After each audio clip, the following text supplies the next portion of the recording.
कांग्रेस के वरिष्ठ नेता सचिन पायलट इस वक्त मेरे साथ हैं वोट देने की तैयारी में। सचिन, राजस्थान में क्या हालात लग रहे हैं?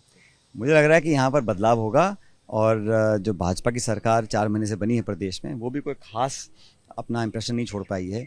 और 10 साल से दिल्ली में बीजेपी की सरकार है। लोग ये चुनाव जो है बदलाव का चुनाव होगा और हमारी पार्टी को, हमारे कैंडिडेट्स को, हमारे मैनिफेस्टो को लोग ज़्यादा पसंद कर रहे हैं। ऐसा मेरा फीडबैक है पूरे देश में घूमने के बाद। सचिन, 25-0 का दावा कर रही है बीजेपी और 400 पार पूरे देश की अगर मैं बात करूं, लेकिन राजस्थान की कुछ सीटें ऐसे हैं जहां पर संघर्ष के हालात हैं। आपको क्या लगता है ऐसे में? भाजपा के लिए संघर्ष के हालात हर सीट पर हैं और इन दावों में कोई दम नहीं है। दावे कहना बड़ा आसान है, लेकिन जो ज़मीनी वास्तविकता है वो इससे बिल्कुल परे है। हमारे जो वर्कर्स हैं उनमें बहुत ऊर्जा है, क्योंकि लोगों का जो मन है बदलाव करने का, उसको हम लोग समझ पा रहे हैं, भांप पा रहे हैं।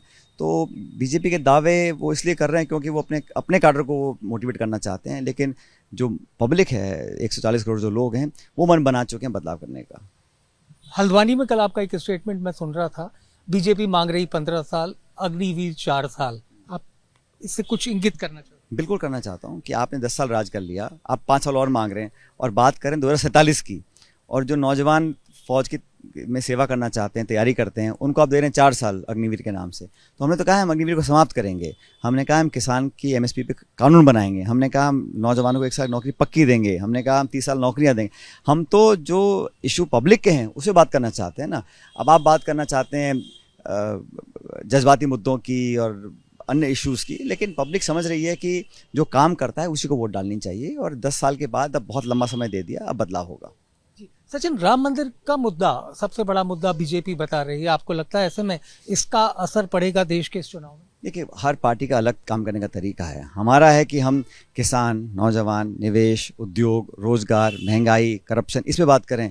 भाजपा का अलग एजेंडा है, जनता तय करेगी कौन सा एजेंडा बेहतर है। लेकिन मेरा सा मानना है कि पब्लिक के अंदर अब अपने जीवन को सुधारने की जो उम्मीद है वो कांग्रेस और इंडिया अलायंस से है। लेकिन कुल मिलाकर के जनता को कहीं ना कहीं इमोशनली कनेक्ट करने की कोशिश है राम मंदिर के जरिए। नहीं, कितनी बार करेंगे वो? आप 1 बार 2 बार, हर कॉरपोरेशन चुनाव में भी, विधानसभा चुनाव में भी, देश के चुनाव में भी। ये बड़ा चुनाव है, इसमें एक व्यापक एजेंडा होता है। इसमें जो नैरेटिव है जो हम लोगों का है वो जवाबदेही का है, हाथ बदले का हालात उसका है, हमारी जो 5 गारंटीज़ हैं उस पर है। और पब्लिक जानती है कि कांग्रेस जब सरकार में होती है तब परफॉर्म करके दिखाती है। बीजेपी ने नोटबंदी करी, जीएसटी किया, 3 काले कृषि कानून बनाए, मुख्यमंत्री को जेल में डाल रहे हैं, संविधान का निरादर हो रहा है और संस्थाओं को कमजोर करने का काम कर रहे हैं। ये सब पब्लिक देख रही है। इस पर जो जिस तरीके से प्रचार में खुद प्रधानमंत्री नरेंद्र मोदी, आपको लगता है कि वो जो अपनी बात कह रहे हैं 400 पार, उसको कहीं पूरा करने के लिए विशेष मेहनत करनी?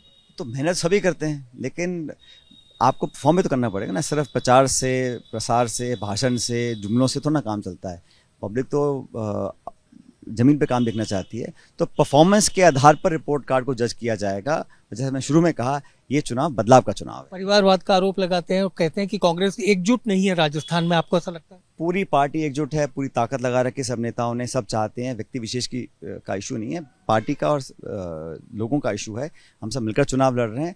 और आरोप लगाना बड़ा आसान है, लेकिन जो सत्ता में है, पहली बार देखा है मैंने कि पक्ष जो है वो विपक्ष पर आरोप लगा रहा है। होता ही है कि विपक्ष लगाता है आरोप सत्ता पक्ष के ऊपर। हम तो जवाब मांग रहे हैं, जवाबदेही तय करना चाहते हैं, बाकी निर्णय जनता करेगी। आखिरी छोटा सा जवाब चाहूंगा कि क्या 400 पार होंगे और राजस्थान का आंकड़ा क्या रहने वाला है? इन दावों में कोई दम नहीं है। राजस्थान में भाजपा से ज़्यादा सीटें कांग्रेस पार्टी जीतेगी। बहुत शुक्रिया। सचिन पायलट इस वक्त जिन्होंने बताया कि राजस्थान में अगर बात की जाए तो कांग्रेस की सीटें ज़्यादा आएंगी। पूरे राजस्थान में कांग्रेस को एकजुट बताया और 400 पार के नारे को लेकर उनका मानना है कि इन बातों में तर्क नहीं है। कैमरामैन गोविंद साहू के साथ मनीष शर्मा, एबीपी न्यूज़ जयपुर।